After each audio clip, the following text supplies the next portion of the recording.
झारखंड विधानसभा का मॉनसून सत्र छोटा लेकिन हंगामेदार होने के आसार हैं। विपक्ष बीजेपी लैंड म्यूटेशन बिल 2020 के अलावे कई मुद्दों को लेकर राज्य सरकार को घेरेगी। भाजपा विधायकों को होमवर्क कर सदन में आने की सलाह दी गई है। वहीं कांग्रेस ने बीजेपी पर झूठ बोलकर लोगों को गुमराह करने का आरोप लगाया।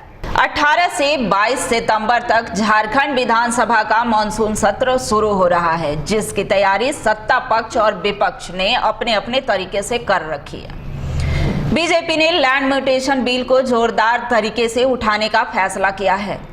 बीजेपी प्रवक्ता प्रदीप सिन्हा ने लैंड म्यूटेशन बिल को जन विरोधी बताते हुए कहा कि बीजेपी सदन से लेकर सड़क तक इस बिल का विरोध किया जाएगा। रोजगार समेत 6 मुद्दों को लेकर विपक्ष राज्य सरकार को घेरेगी। बीजेपी विधायकों को सदन की कार्रवाई के दौरान तैयारी के साथ आने की हिदायत दी गई है। लैंड म्यूटेशन एक्ट 2020 जिसकी स्वीकृति कैबिनेट से हो चुकी है और सरकार अब तैयारी में है कि चालू सत्र में उसको पास कराया जाए, तो कहीं ना कहीं ये जनविरोधी फैसला है सरकार का और भारतीय जनता पार्टी सदन में भी विरोध करेगी, सड़क पर भी विरोध करेगी।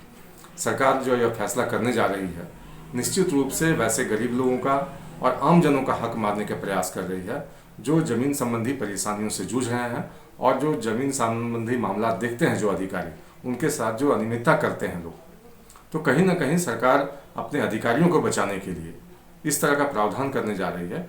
तो जनता अपनी आवाज़ अगर सरकार तक पहुंचा ना पाए, भ्रष्ट अधिकारियों के खिलाफ कार्रवाई करने का अधिकार जनता खो दे, तो आप समझ सकते हैं कि एक आखिर सरकार का कैसा फैसला है। तो भारतीय जनता पार्टी सरकार से मांग करती है कि इस फैसले को तुरंत वापस ले, और नहीं तो भारतीय जनता पार्टी फिर आंदोलन करने को विवश होगी।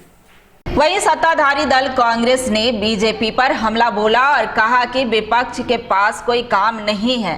कांग्रेस प्रवक्ता राजेश गुप्ता ने कहा कि पिछली बार झूठ बोलकर बीजेपी सत्ता में आई और अब दोबारा झूठ बोलकर लैंड बिल पर लोगों को गुमराह कर रही है। देखिए, भारतीय जनता पार्टी के पास अब कोई कार्य नहीं है। जिस प्रकार इन्होंने शासन पे सत्तासीन हुए थे, इतना झूठ बोला कि राज्य की जनता ने उनको पकड़ के बाहर कर दिया। अभी किसी प्रकार हल्ला गुल्ला करके झूठ बोल के फिर झूठ बोल के लोगों को फिर गुमराह करना चाहती है। राज्य हित में अगर कार्य होना है और सदन इसके लिए सबसे उपयुक्त जगह है, वहाँ निर्णय होते हैं, नियमावली बनती है और उसी में फिर वो हल्ला गुल्ला करेंगे, तो कहीं ना कहीं राज्य के ये विकास में बाधक प्रूफ हो चुके हैं और इस प्रकार की सोच वाले लोगों को इस देश से भी हटना पड़ेगा। झारखंड विधानसभा के मॉनसून सत्र के लिए बीजेपी ने अपने तर्कस में तीर जमा कर लिए हैं। वही सत्ता पक्ष भी इसकी काट के लिए दाव पेच आजमा रहा है। मुख्य मुद्दा लैंड म्यूटेशन बिल को लेकर फंसेगा, जिस पर हो हंगामा होने की संभावना है।